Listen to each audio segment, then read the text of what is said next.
Hello, and I'm cozy warm right now. It's late at night, and I just thought I would be up for a chat. I'm reading my Bible, but I'm taking a break.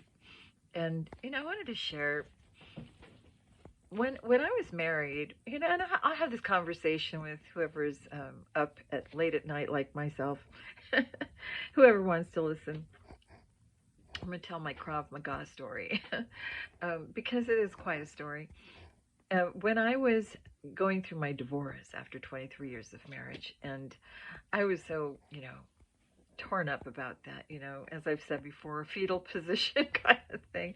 I mean, because I was so happily married. I was really happy with my kids and all that. But anyway, as I went through this, and I had to rebuild my self-esteem. And maybe this will be helpful for anybody out there who can identify with being in that kind of a position where you need to rebuild and work on yourself and just heal, because everybody at some point or another, experiences heartbreak and they have to heal. Well, at this particular time, I had seen the studio around the corner a couple blocks away from where I lived. Excuse me. And I drove by it maybe two or three times and peeked through the windows. It was closed every time, but finally, the fourth time I stopped by, it was open. So I walked inside, and I had wondered what it was. West Coast Krav Maga. I didn't know what it was. I thought it was something to do with boxing, but I wasn't quite sure. But since it was close to where I lived, I thought, if it's a fitness program of some kind, that would be the perfect antidote for me. So I stopped in, and the lady at the desk told me to sit down and to watch. And the moment I saw what was going on in that place, I saw kicking and slugging and then also doing rolls on the ground. I thought, oh my gosh, I'm in the wrong place. Wrong place totally. So I started heading for the door because I began to cry, because that's how the state. I was really torn up about my divorce, and I began to cry thinking, oh no, this is not for me. And she came back and she grabbed me by the hand and she said, no, no, no, no, no, no, no, no, no. She wouldn't let me leave. She said, no, just sit here. You don't have to do anything. Just sit here and watch. So I watched, and and as I watched, I saw this group of people. The workout was phenomenal, and the self-defense. And I was remembering back in the time when I'd had so many experiences in my life where I always said in the back of my head, one day I'm gonna have to learn self-defense, because there were several things that occurred in my life. Being on the San Mateo Bridge when this nut job tried to point at my car, made me pull over to see, making me think something was wrong with my car, right? He pulls over right behind me and gets out, and oh my gosh, the crazed eyes that this person had as he was checking the car, and came to the side of the window. And I was driving a subcompact car without power windows at all, and the window was halfway down. He put his elbows completely in the car as if to like reach out and grab me by the throat, right? His eyes were so round and big and wild, and I thought, oh my God, this is like a real crazy lunatic. I'm in the middle of the San Mateo Bridge. So I just took off in the car, and he was running because his arms were trapped inside the window. Oh my gosh. And then several other things. Walking alone at night in Chinatown after having dinner in San Francisco, and going to, because I had tickets to go to see a live show, so a comedy show. And so after dinner, my favorite restaurant in San Francisco, the Princess of China, I don't think it exists or no, the Empress of China, I'm sorry. But it was wonderful. It was my favorite restaurant. I used to always go there whenever I was in town. But walking towards the place where I was going to see the show, encountered a group of people sitting on steps. and they got up and started following me and started, just saying things. And I knew that they were they were about to pounce on me. I had to turn around quickly in a fraction of a moment, and pretend that I was packing, and I had to use a different voice and to stave them off. And so I saw my need for self-defense even back then. Being trailed on my way to Prescott Valley in Arizona, and some motorcyclist was following me the entire time. Oh my gosh. And every time I'd pull over, he would pull over, and I'd start on the road again. He would start on the road again. And this went back and forth, and he'd come right alongside me and grin this wide grin that was reminiscent of this movie that I saw a long time ago, Altered States. There was a scene in that movie, and the caretaker, the one driving the hearse, he had this real wide grin who showed all these teeth, and I thought, oh my God, it's the same guy. But ever since then, I mean, I had to drive to Prescott Valley. I went right straight to a phone booth. This was before cell phones, right? And picked up the phone and he pulled right alongside me. And I threatened to call the police if he didn't leave me alone. I mean, things like that. So in my life, I've had like numerous times.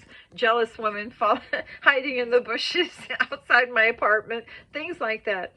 Anyway, it's just been crazy, because in my life I've always been a quiet person. I always minded my own business, and yet all of these people just kind of, so I knew that I always attracted certain people that for some odd reason, it's just been the story of my life. I've always attracted people that were filled with curiosity about me. I don't know why. It's just like really crazy, because I truly live like, even to most people, you would think I live a very boring life at this point, but I'm happy with it. I did a lot of things in my younger years, and did a lot of traveling and really enjoyed my life. But, at this particular time, I've had 2 marriages, and I've raised my children, and I live alone, and I enjoy my time. I really do. But for some reason, my life and the simplicity of my life, it stirs up the imagination in other people that just don't leave it alone. They are like all over me, trying to figure out this, trying to figure out that.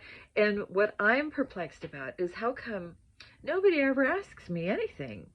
Nobody ever approaches me or asks me anything. I don't get phone calls or anything. Anybody asking me, this or that, or wanting to know me. No, they just gossip about me like that.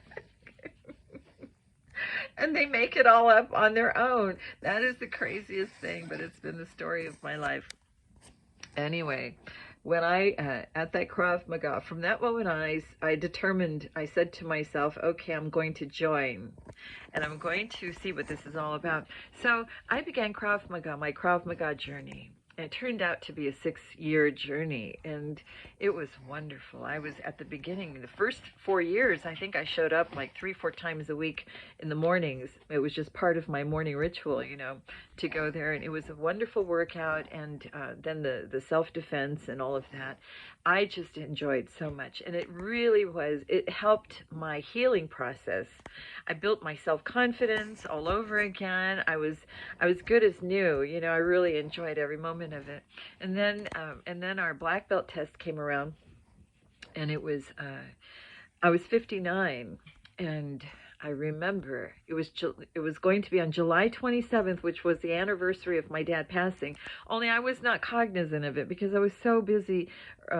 Early, the few days before leading up, I was really busy at the pier because I'm a contract vendor down at the beach, and I sell my Italian ices. And they had the Supergirl Pro contest or competition, which is a worldwide thing, and there were people that poured in from all over the world for that competition.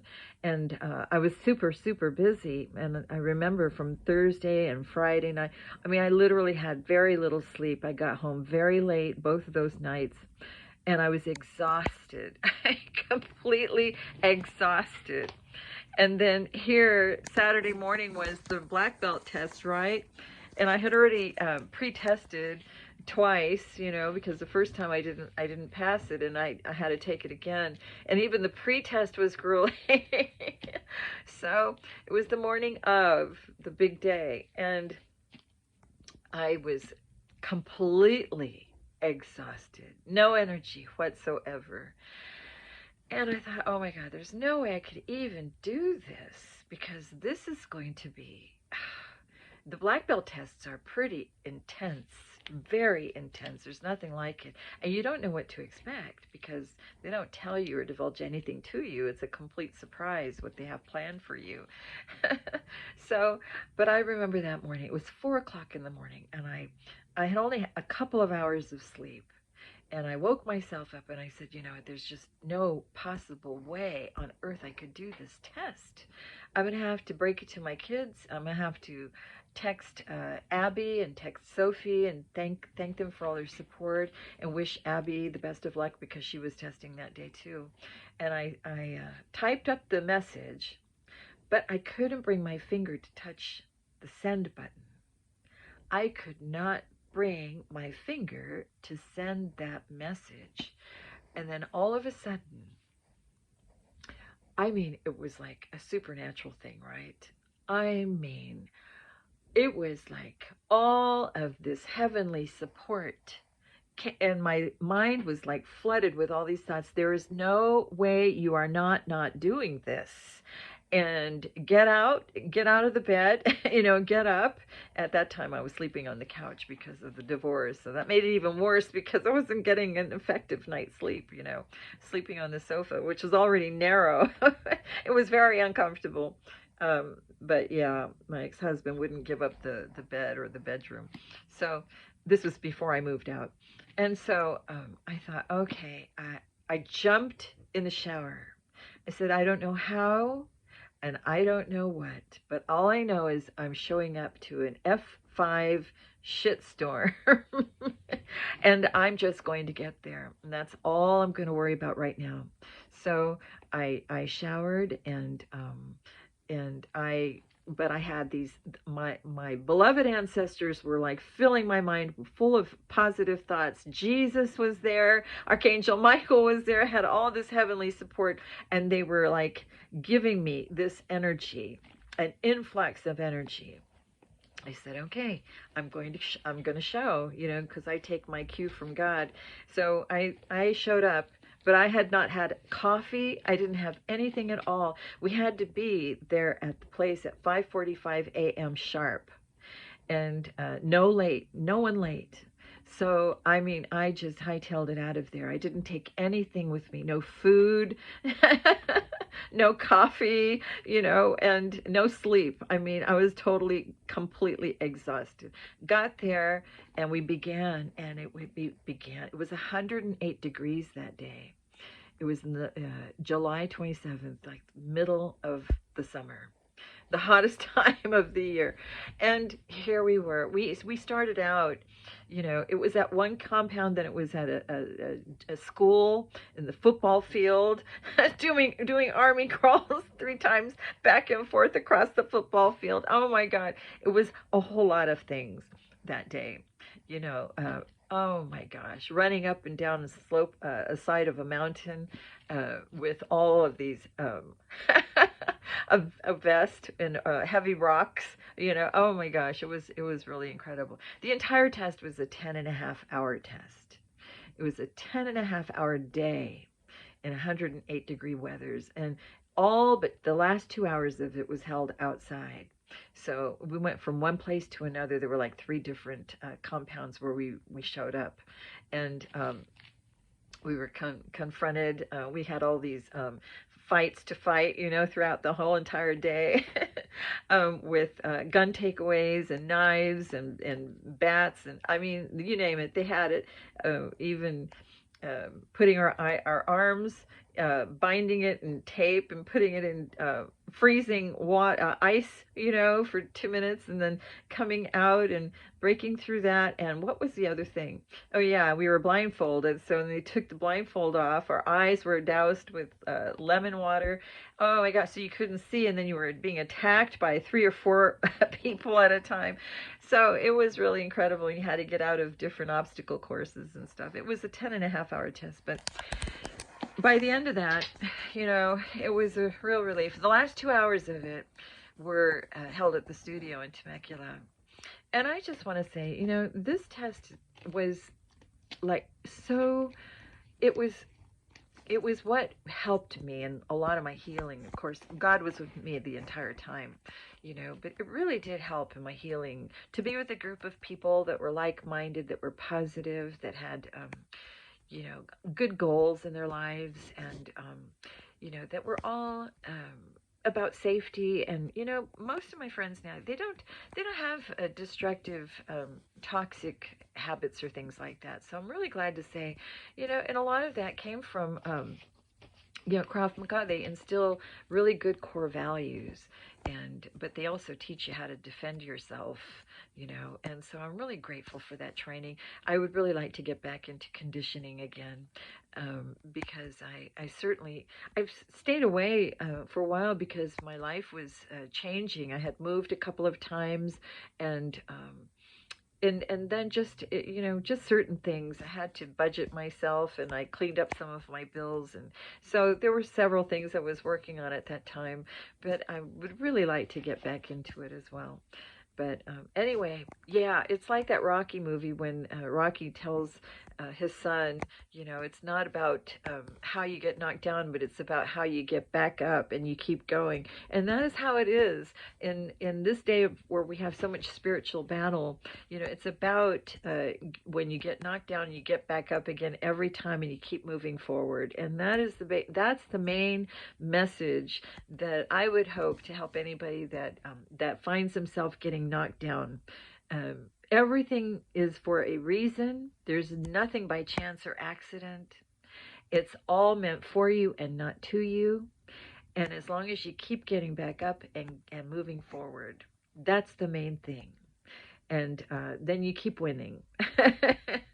You keep winning, and you keep growing and learning and evolving and moving forward. And so I hope this was a good positive message for anybody out there. Take care and peace out. Bye.